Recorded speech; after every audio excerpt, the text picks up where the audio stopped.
Okay, so very warm welcome to our sixth episode of our podcast series, Everyday Decoloniality, a Multicultural Initiative. And today we have in this episode Professor Rozena Maart, who is a South African writer and professor, currently living in Durban. She is the director for the Center for Critical Research on Race and Identity. She has been recognized for her writing and for her work opposing apartheid and violence against women. She has lectured throughout Canada, the United States, and many other parts of the world. And today we will be interacting about collective decoloniality and the aspects of self-reflections and collaborative reflections as well. So, Professor Maart, a warm welcome to our episode. Thank you very much. Thank you so much.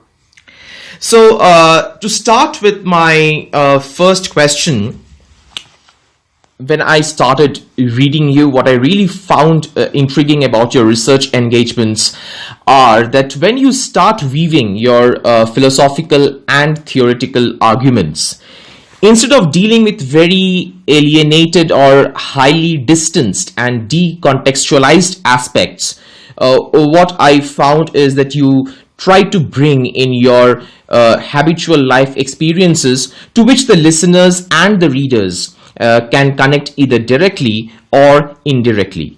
So can you share some of your habitual existential experiences that you have undergone till date and how they have contributed and shaped your current areas of research engagements? I mean, I know it's a very elaborate question, so maybe if some of the experiences you can share and connect it to your current areas of research. Okay, I'll try and do that. So, I hope there isn't too much echo. So one of the things that I like to make very clear in all the work that I do is the first moment of disruption in my life happens at the age of 11 and a half. I'm from an area called District 6 in Cape Town that was named the 6th municipality of the Cape just shortly after slavery was abolished. So that would be just around in the middle of the 1860s. So I think most people around the world know how the apartheid regime came to exist from the periods of usurpation and settler coloniality in the 1600s and 1700s, the further infiltration of what that settler coloniality meant. And then, of course, the 1800s were the British, primarily. And so we also have an area called Franschhoek, which is also part of the Western Cape. And that was the place where the French Huguenots settled.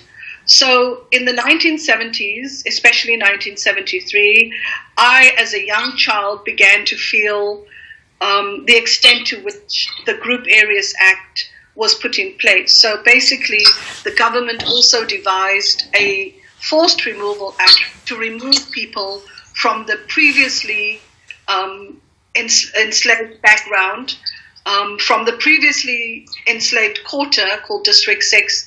They basically forcibly removed us and created townships for those people that they had forcibly removed. So my grandmother's heritage is Hindu. Her ancestry, she was born in South Africa in the Cape, and my great-grandmother was born there and her mother, but their heritage is Hindu people that had migrated many, many centuries ago from India into Java. And obviously through the Dutch East India Company, my grandmother's heritage and her ancestry, they were brought into the Cape. So what the Dutch did was they removed people's surnames and named them after the month of their enslavement. So my grandmother was September, even though it was very clear that she looked Hindu and her family members still practiced as Hindus until a certain time when they were forcibly Christianized. My grandfather's family, his surname is Maart, which is the third month of the year, like March, for the Dutch calendar. So they were enslaved and brought to the Cape from Eastern Cape. And so for me, that disruption as a child, 11 and a half, having to be forcibly removed, having to then understand and be conscientized about the Group Areas Act, the Forcible Removal Act, and all of the ways in which usurpation and settler coloniality functioned was very clear to me, was starting to be very clear to me as a young child. Also what happened, I got psychosomatic hives every year after that date, which was the 4th of August, 1973. And so for me, then going into high school and the first child in my family to go to university, that psychosocial relationship became a very prominent, and still remains a very prominent part of my life. So that's one particular aspect, one particular historical trajectory. And what this does, it also situates relationships between and among racialized identity, ethnicity, formerly enslaved, gender, and decoloniality, and the psychosocial aspects, which to this very day, by and large, the work that I do.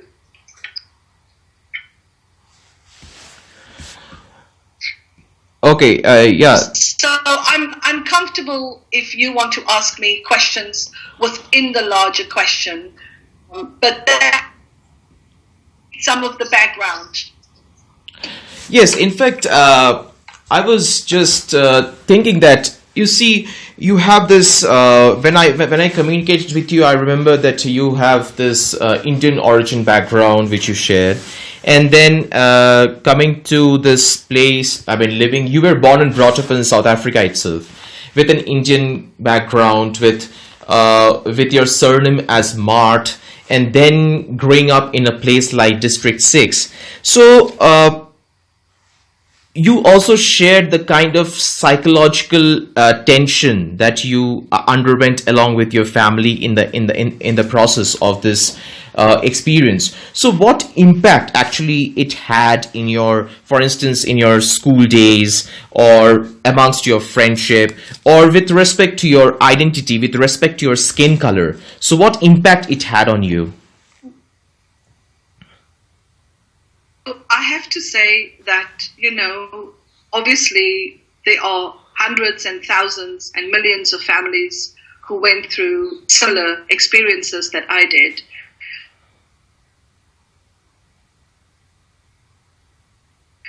Came from that ethnic Xhosa background with my grandfather, and also racialized and ethnic background in terms of my grandmother.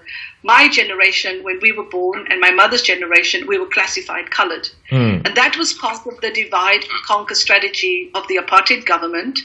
And of course, my generation, we started to call ourselves black, like many people around the world, post the 1960s, especially post the formation of the Black Panthers, the Tamil Tigers, the Black Consciousness Movement of Azania.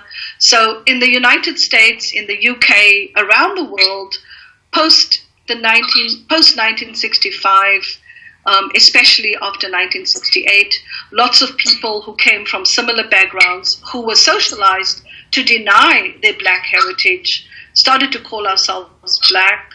In my case, I was influenced by the words of Steve Biko, and also how it impacted me was I began to understand, which is very crucial to the work that I do now, but I got to understand it then, when Jacques Derrida talks about the deconstruction of the subject, he's talking about all of the ways in which the subject's history informs the way that the subject lives in the world. In other words, we cannot enter the world in any way other than to look at the many layers in which the history of our being has been informed. So when we look at, for example, forced removal, we have to look at, slavery, enslavement, the ways in which people came from India from Malaysia, from places like Java in particular, what it meant for the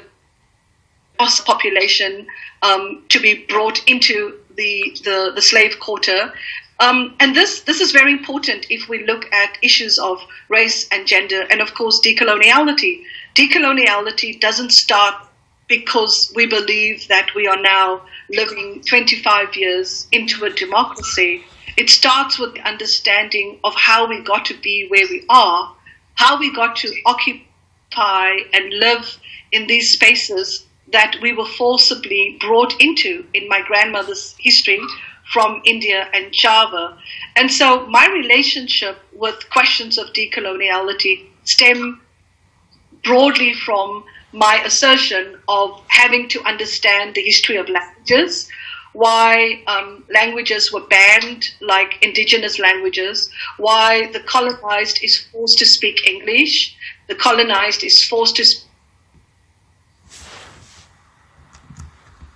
Afrikaans, which is different from Dutch, and also to link this to anti-colonial struggles, which was undertaken by people on the African continent, especially in Ngugi from Kenya, where, you know, he talks about colonization of the mind, where he talks about how the colonized expects you to speak in his language so that you can't foment revolution in your own language, but also so that you are always a foreigner to this language.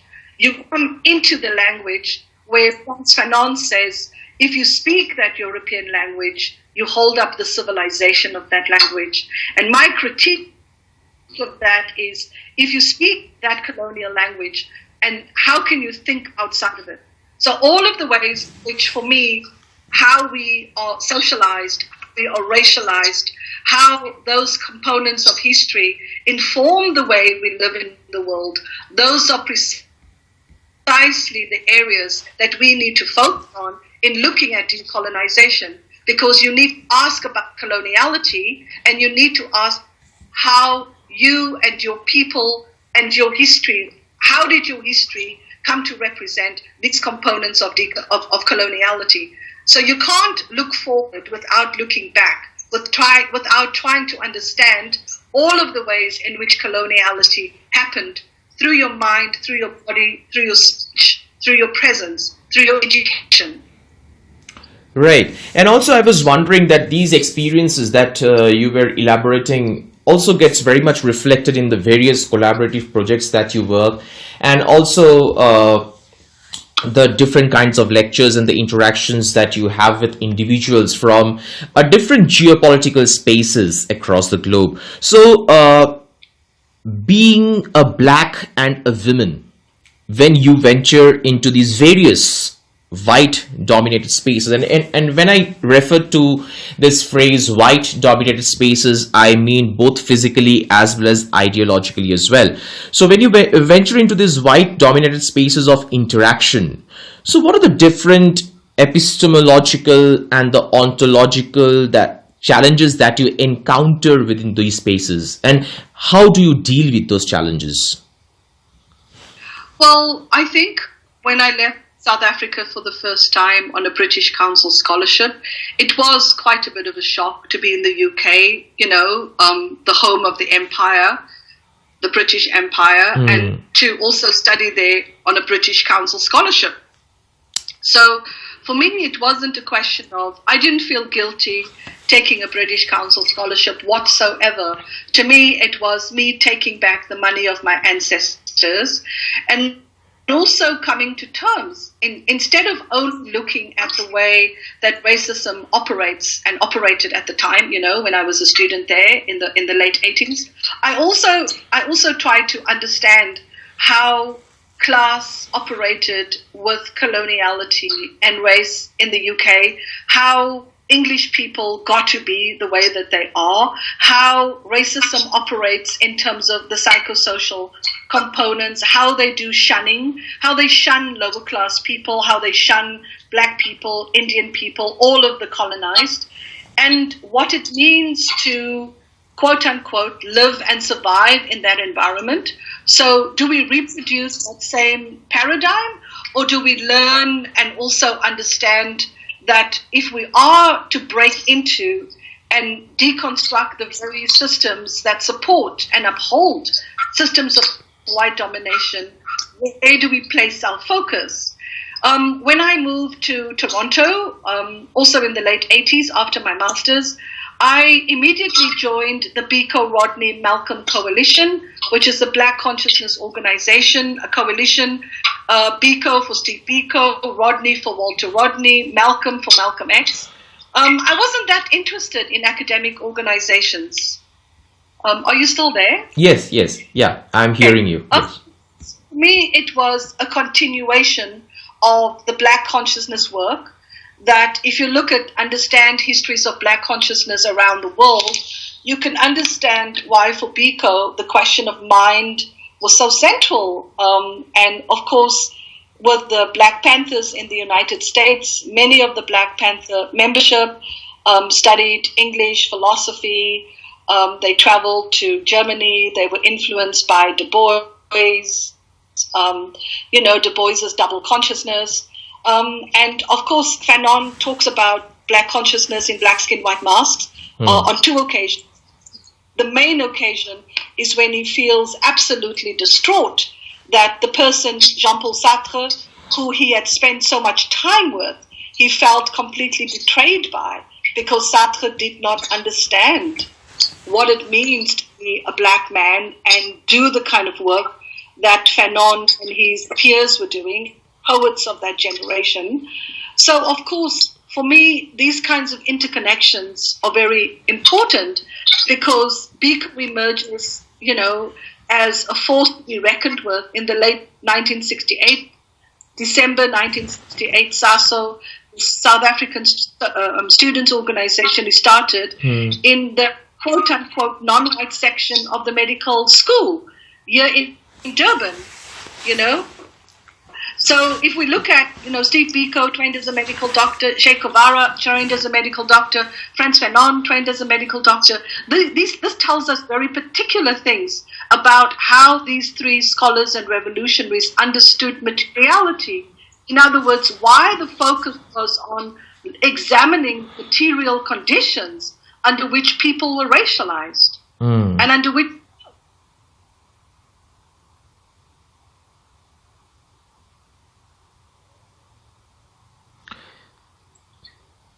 Right, yes. I mean, this is very actually interesting, because I can very much relate it to of my personal experiences, because I remember in 2017 when I went as a Charles Wallace fellow to UK for some library work in the British Library and in the Wellcome collections.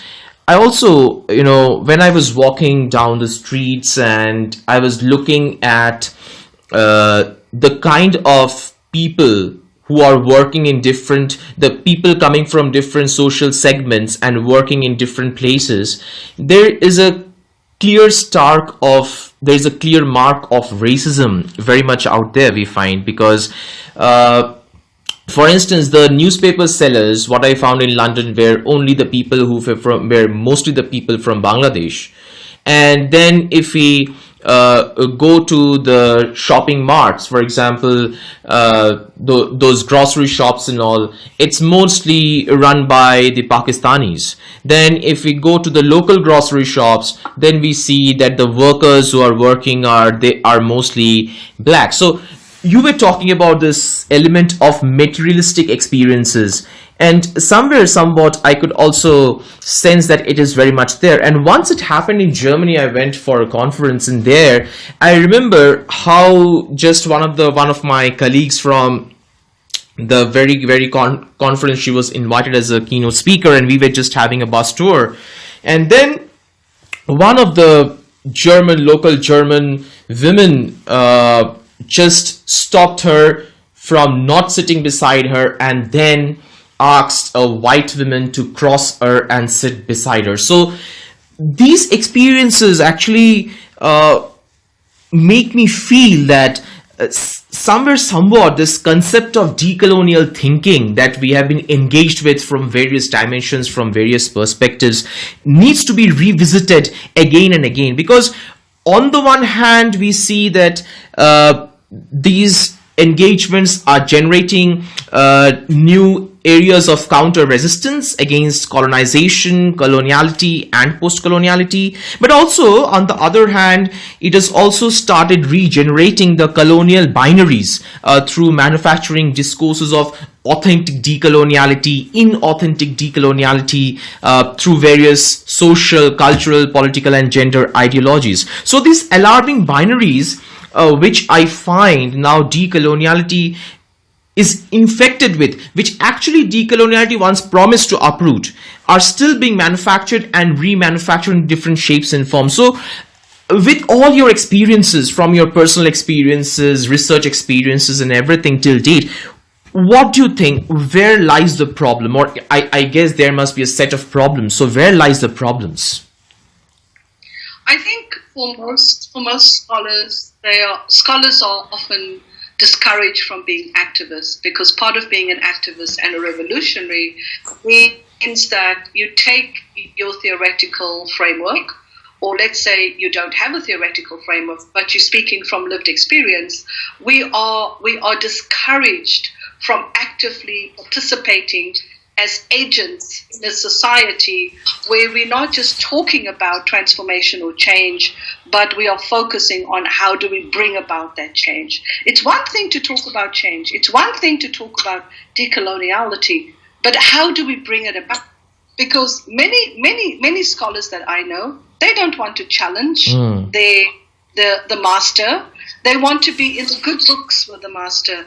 They want to still maintain a degree of complicity by speaking about the colonized as though they are not part of it, right? So there are many ways in which we see these kinds of experience play themselves out. And in terms of the kinds of personal experiences that meet the theoretical and the scholarly experience, we are also socialized into this notion of understanding subject identities, but also with this notion of keeping a distance from the work that we are doing, because otherwise, we're not keeping what is often considered a respectable distance from the work. We can't both be so involved. And so the existential part of our life and experience is completely denied. Whereas, of course, we know with European scholarship, that is what your scholarship is based on. It's just not declared. It's not declared because we know that what we read as meta-theories is very much about the white European experience. And this is what I think a lot of young scholars of color are now grappling with. You know, we see this in so many different ways. I mean, we have existential philosophers and existential thinkers like Jean-Paul Sartre, Merleau-Ponty, Albert Camus, and they insisted on speaking about personal experience because the personal experiences informed for them and somewhat shaped the way they began to think theoretically. Because if we think about existence, I mean, how can we not think about consciousness? How can we not think about self-consciousness? And Hegel makes it very clear in the phenomenology, right? That there is only consciousness because we have self-consciousness. Right. And with that comes the desire for recognition, both from the master and the slave. Well, with that comes notions of desire.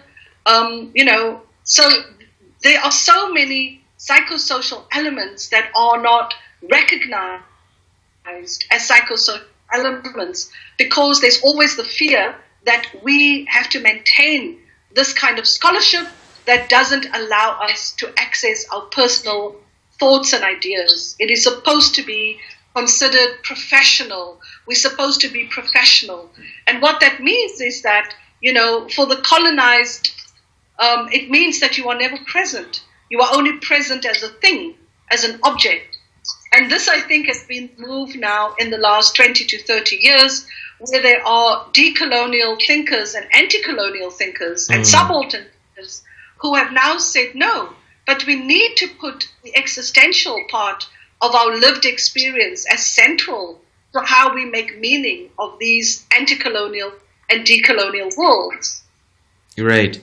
Yes, I mean, so yes, that's very interesting. So I wish I could continue with the communication further, but to cut short, I would like to come to a final question that was, circulating in my mind, and I think I should have asked this question earlier, but it came just right now.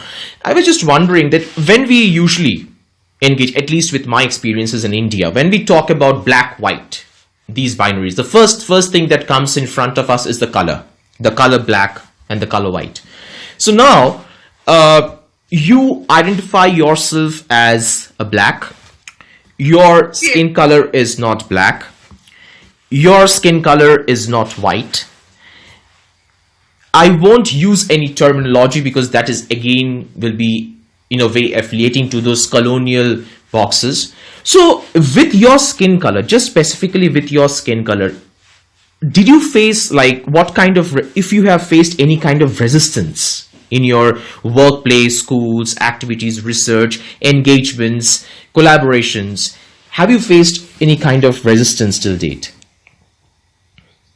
I don't think in my lived experience in the last 30 years, I've had questions directed at me as to, oh, you don't look black. I once got that from a white man when I was in my 20s, and my response to him was, I am black, I don't have to look black. And so what I was trying to suggest is to say to him, and what I often say in talks, first of all, there are 54 countries on the African continent, so people forget that.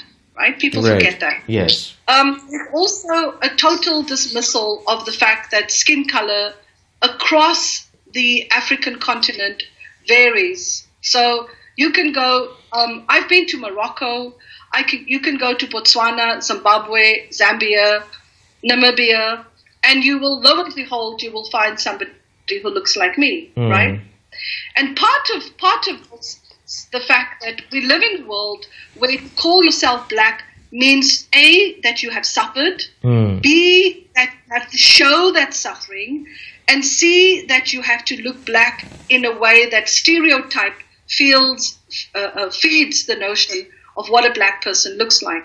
I've also heard people say to other people behind my back, she doesn't have to be black. She's not that black. She's not black. And that black means somebody who, then we go down this kind of stream of that black means somebody who's economically not as fortunate as I am at the moment, somebody who doesn't live in a township at the moment. So the notion of black is then placing the person within a bracket of poverty, in a bracket of education, in a bracket of physical appearance, because that is what stereotypes have taught us. It's taught us to look down on black people. I don't want to be that dark, right. You know? And so what happened in the 1960s around the world, I would say predominantly in the US, in the UK, and certainly in South Africa and France, was recognizing black as part of my heritage, which it is. Also, the Khoisan people were not dark-skinned. There's a complete misnomer there. When we have what we now have as the Bantu peoples that meandered from the middle of the equator, trickled down into South Africa, the skin color of the Bantu-speaking peoples were much darker than the skin color of the Khoisan people. I have lots of friends who trace their heritage to Khoisan, and they are lighter skinned than I am, right? So the issue, Malcolm X, who talked openly about his grandmother who had been raped, and Malcolm X was called Red because he had reddish hair. And he was still considered much more of a problem than Martin Luther King was considered a problem, because people like Malcolm X considered Martin Luther King much more of an assimilationist than a black consciousness or a black power influenced person, a black consciousness ideologue. Malcolm X was considered a black consciousness ideologue, but Martin Luther King was interested in. So he didn't pose the same kind of political threat. So for me, what I have seen is if I didn't speak like this, if I didn't sound like a university educated person, people generally have a problem recognizing me as a black person from South Africa.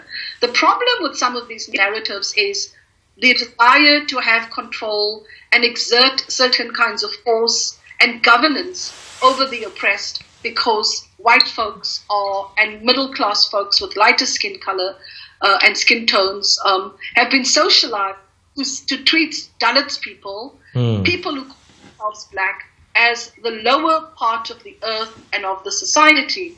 When somebody like me, who come from the previously enslaved history and background, forcibly removed to a colored township, when we emerge from those backgrounds, we are basically saying, without saying it, oh, racism didn't work so well. Here we are. We are all to the colonizers saying, I speak better English than you do.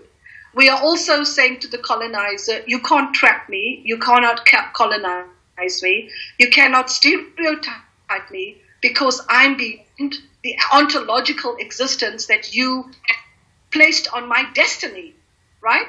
So it becomes then less of skin color, but it becomes more a question of political identity, political awareness, ontological experience of being in the world from that enslaved background.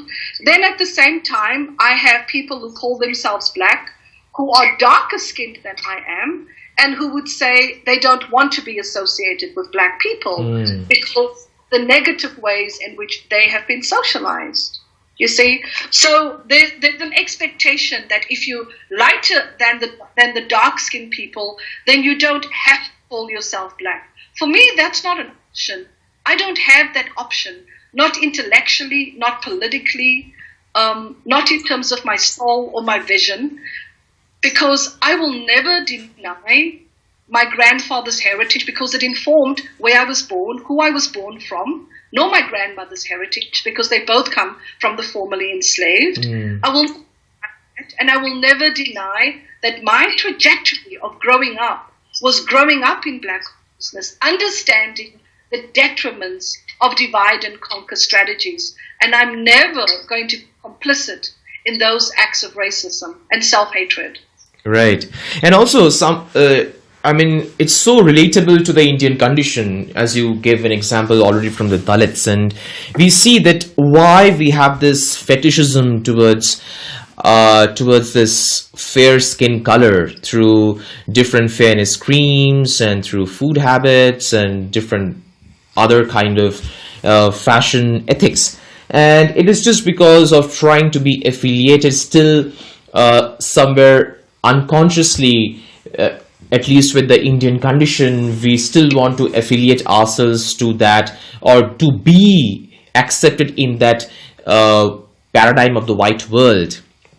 I think it's a lot than that. It's not.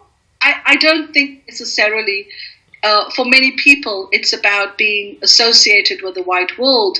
I think that when people suffer humiliation because they are black, because they are Dalits, because they are dark-skinned, often the quest is simply to be treated as human. And often how people internalize that humiliation and oppression is, I want to be treated the way white people are treated. Right. Because white is human, but me, I'm from the Dalits community, I'm treated as inhuman. So often the quest to look for this kind of whiteification is not about being white or trying to look white. It's about simply saying that my condition and the way that I'm treated is inhuman. So I then have to play this game and try to look the way white people do. Maybe, perhaps, I will be treated as human. Right, yes. And also to be associated with one's identity, that is, like, as you say, that I have no option to be a non-black. And sometimes it's for the Dalit also. There is no option to be a non-Dalit. But also it is somewhere to identify or to remain associated with one's own identity is to be, in spite of the various challenges, in spite of the various problems of dehumanization that we see across the world, it is also in a way, I believe, to be associated with one's roots and keep on revising and recollecting that history to exist in the present and to remember what our forefathers, our grandparents, or they have actually experienced in the process. So thank you so much, Professor Maart, Rozena Maart, once again for your valuable reflections. And I wish I could continue with the communication, but unfortunately we have to stop. So thank you once again for joining. My pleasure. Take care. Thank you very much. Thank you.